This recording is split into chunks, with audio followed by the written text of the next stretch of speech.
Saya juga lihat profil Pak Akbar di LinkedIn ya, kebetulan kita berteman. Pak Akbar, saya lihat di situ ada title-nya ya, PMP, Project Management Profesional. Boleh nggak diceritain apa sih PMP itu, apa manfaatnya, bagaimana dapatnya? Silakan Pak Akbar. Oke, jadi PMP itu dia yang mengeluarkan itu Project Management Institute, basisnya di Amerika. Jadi kalau kita tahu untuk orang quality, welding punya C-Suite, ataupun apalagi welding itu? Ya, sisi plat, 3.0, 3.1, 3.2. Kemudian painting punya Frosio, NES, Bigas, gitu kan. Nah, kalau project management sendiri dia punya project management profesional untuk dari PMI dan ada juga dari yang lain. Ya ada juga dari yang lain. Tapi jadi PMP itu adalah kita bisa bilang acknowledgement terhadap knowledge, pengetahuan dan experience dari seorang project management team lah, seorang yang berprofesi di bidang project management. Jadi kalau sama seperti kawan-kawan di welding, C-Suite, painting, Frosio apa segala macam, Bapak sodorin sertifikasi itu orang nggak nanya lagi gitu. Oh udah jelas gitu kan. Nah sama seperti di project management profesional punya PMP, saya sodorin sertifikat PMP, apa udah nggak nanya lagi, kamu bisa ngerjain project apa segala macam gitu kan, karena sudah ada badan yang mengujinya gitu kan. Jadi di Swift sama Frosio pun sudah ada yang nguji kan pengetahuan dengan experience-nya gitu. Sama di PMP, Project Management Institute, dia sudah menguji kita gitu dengan segala macam soal-soalnya. Jadi kita sudah dengan kita nyodorin itu udah perusahaan udah nggak nanya lagi gitu. Jadi pengakuan terhadap pengetahuan dengan dan experience kita gitu. Oke. Gitu. Dan PMP ini kalau kita lihat di perusahaan-perusahaan di Arab Saudi atau Middle East, Amerika itu kebanyakan meminta PMP certified PMP. Sebagai persyaratan ya. Sebagai persyaratan lebih prefer. Jadi yang nggak punya PMP dengan punya PMP dia lebih bargaining powernya lebih tinggi yang punya PMP gitu. Jadi lebih preferable. Pendapatan pengaruh nggak? Pengaruh pasti. Pasti nggak bisa dibuka lebih jauh. Dan gimana dapatnya tadi Pak Andreas bilang? Jadi kalau jadi kalau kita buka di websitenya pmi.org, di situ ada persyaratannya. Jadi kalau PMP itu minimum 3 tahun pengalaman mengerjakan project. 3 tahun itu kalau dia punya ijazah S1. Jadi kalau dia punya ijazah D3, itu dia minta 4 tahun pengalaman. Kemudian harus ikut training 35 jam training project management. Jadi kebanyakan kawan-kawan ngambil dari training provider. Jadi ikut training, saya dulu pernah ikut di Singapura sekitar seminggu, ngambil trainingnya seminggu, tapi sekarang karena semua udah online, di online pun banyak tersedia preparation untuk PMP course gitu. Kalau sudah lulus itu, terus pengalaman 3-4 tahun sesuai dengan ijazah, terus kemudian apply di PMI itu, bayar. Habis itu bayar, baru nunggu ujiannya. Ujiannya 4 jam, non-stop, ada break sebentar 10 menit, soalnya 200 soal. Dan alhamdulillah sekarang online, jadi saya bisa ngambil dari rumah kemarin itu. Dulu kita harus ke training center di Singapura atau di Jakarta. Oke, offline ya dulu ya. Offline. Nah, sekarang online. Jadi banyak yang langsung bisa ngambil exam PMP. Jadi saya ngambil kemarin jam 12 malam. Jam 8 selesainya jam 1 malam. Ya. Oke, manfaat terbesar sebagai pemegang atau PMP holder nih ya. Artinya bahwa Pak Akbar ini sebagai seorang profesional diakui, certified, kemudian ada pengakuan dari suatu badan internasional bahwa Pak Akbar memang seorang project management profesional.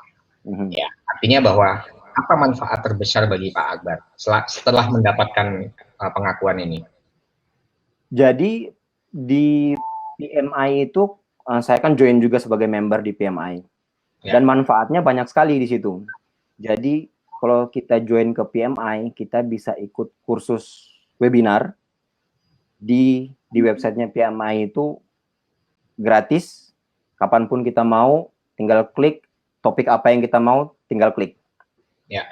Kemudian kalau kita join sebagai member PMI Indonesia Chapter, jadi saya barusan kemarin ikut juga trainingnya pembicaranya dari Irlandia, project manager dari Irlandia, dan topiknya sangat bagus sekali. Bisa juga nonton di YouTube di recordnya.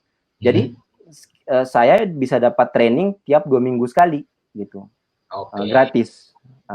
Jadi dan yang paling manfaat lagi itu kalau kita join di situ, tools dan templates apa yang kita mau di provide di situ. Jadi misalkan kadang kita kesulitan, gimana sih template untuk bikin rich register yang baku dari untuk project gitu. Di situ ada gimana sih issue log yang baku, di situ ada gitu. Jadi ataupun project plan yang ini kita misalkan nggak punya template gitu, mau lihat templatenya, di situ semua ada template Excel file ataupun Microsoft Project file.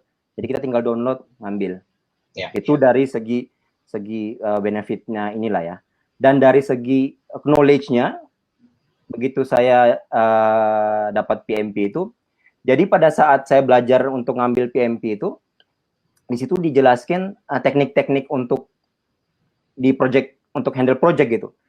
Jadi untuk ngambil PMP itu kan dia topiknya banyak tuh, ada integration, masalah scope, schedule, cost, kemudian communication, procurement, quality, kemudian sampai closing project.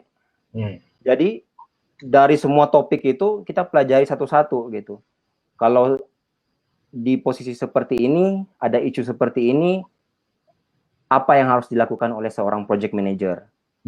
Dia kasih study case, dia kasih contoh-contohnya. Jadi kita itu diuji pada saat kasus tertentu, kamu sebagai project manager apa yang akan kamu lakukan gitu. Dan dari situ, karena kita semua kerjanya dengan orang, jadi yang paling utama adalah komunikasi. Kita akan sering komunikasi dengan orang, dengan warehouse, dengan tim procurement, dengan tim quality, dengan tim project planner, cost control, apa segala macam. Jadi di situ membuka wawasan saya kalau sebagai seorang project manager ataupun seorang project management team itu harus meningkatkan kemampuan komunikasi yang sangat bagus gitu. Oke, luar biasa. Ya. Baik. Oke, Pak Akbar, itu tadi masalah PMP ya. Jadi itu seperti ya certified ya. Artinya bahwa kalau kita punya sertifikat PMP itu akan lebih mudah ya mencari pekerjaan. Juga membuat kita percaya diri ya bahwa kita mampu mengerjakan sebuah proyek. Nah, oke, sekarang ada satu pertanyaan, dijawab singkat aja Pak Akbar. Banyak teman-teman yang di sini, teman-teman yang melihat di sini melihat kalau gitu PMP ini hanya khusus untuk orang teknikal yang bekerja di industri oil and gas atau engineering. Apakah itu sesuatu yang benar atau sertifikat PMP ini bisa didapatkan oleh siapapun yang ingin mempelajari atau ingin